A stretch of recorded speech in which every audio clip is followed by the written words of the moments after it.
Greetings, everyone. We're a little over halfway through the month of October, and as we move deeper into autumn, I can't help but notice how much I enjoy the beauty of this season of change. I recently returned from yet another trip to the Twin Cities. On the way to and from that trip, I had the pleasure of enjoying stunning fall colors along the way. The leaves on the trees, they turn a little bit sooner as you get further north.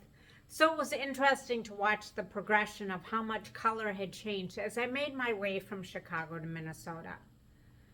I realized it would be faster to fly to visit my family, but one of the reasons I like to drive to Minnesota is because I enjoy having access to my car while I'm visiting my family. And once the snow flies, it's not good at all. Driving all the way through in one day is a fairly long journey, but I can still do it. There are times, though, when I like to break it up into two smaller, separate trips by stopping in to visit friends along the way. In the past, I almost always tried to tackle the larger journey all at once, but I've noticed as I get a bit older, I'm more willing to take a break and break things down into smaller, more manageable pieces. I can't help but notice the symbolism in that idea of breaking things down into smaller, more manageable pieces, especially as we began to approach the 1-year anniversary of my dad's passing. If you had asked me right after my dad died what things might look like in a year, there is no way I would have been able to fathom how much growth I would have experienced. Now that I sit here a little bit over a week since his yahrzeit, the changes are unmistakable.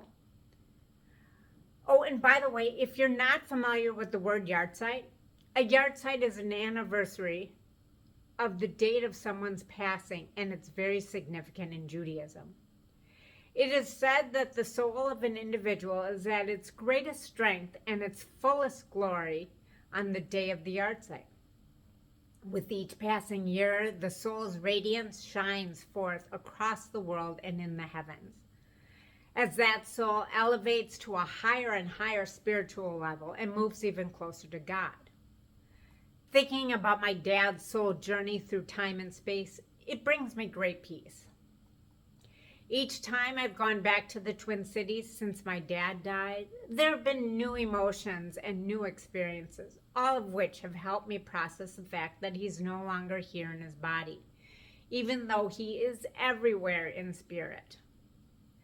For example, on this most recent visit, I had a moment where I needed another layer of clothes because I was a little bit chilly. So I went into my dad's closet and I borrowed one of his old sweatshirts. I could feel my dad's essence in that sweatshirt, and it was so nice to have that moment with him. Of course, part of me wanted to ask him why he wasn't doing a better job of helping the Vikings win more games this year. But at least we beat the Bears last weekend. On the day before my dad's actual yahrzeit, I had the opportunity to go to services with my mom and some other family members. It wasn't easy to process all the emotions we were feeling, but it was so significant that I could be at home in the Twin Cities on the day that they were going to read my dad's name at services. Typically, it should have happened the following Friday, which would have been 2 days after my dad's yahrzeit. But the rabbi was scheduled to be out of town, so they actually did it a week earlier. That turned out to be a magical serendipity for me.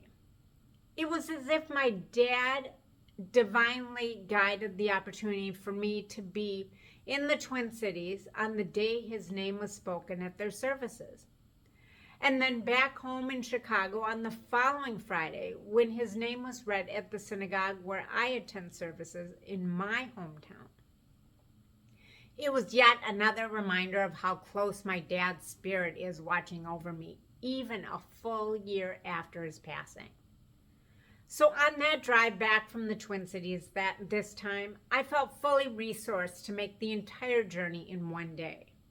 I got up bright and early, Hit the local Starbucks and I got my almond milk latte with a sprinkle of cinnamon powder and a small shot of no sugar vanilla syrup.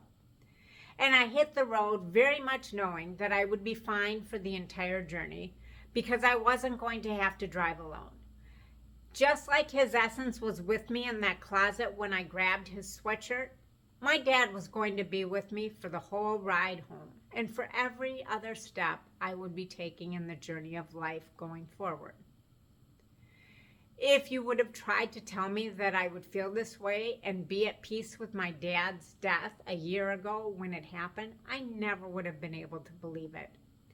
But like all the things in life, when you give it time and you take baby steps along the path, we can find meaning in nearly all of our life's challenges. Well, that's it for this month. Have a great Halloween. I encourage you to try to remember all the spirits you have in your own life and call them in to support you the same way I call my dad in for me. In doing so, you might just remember that you will never have to walk or drive alone. Ciao, ciao for now.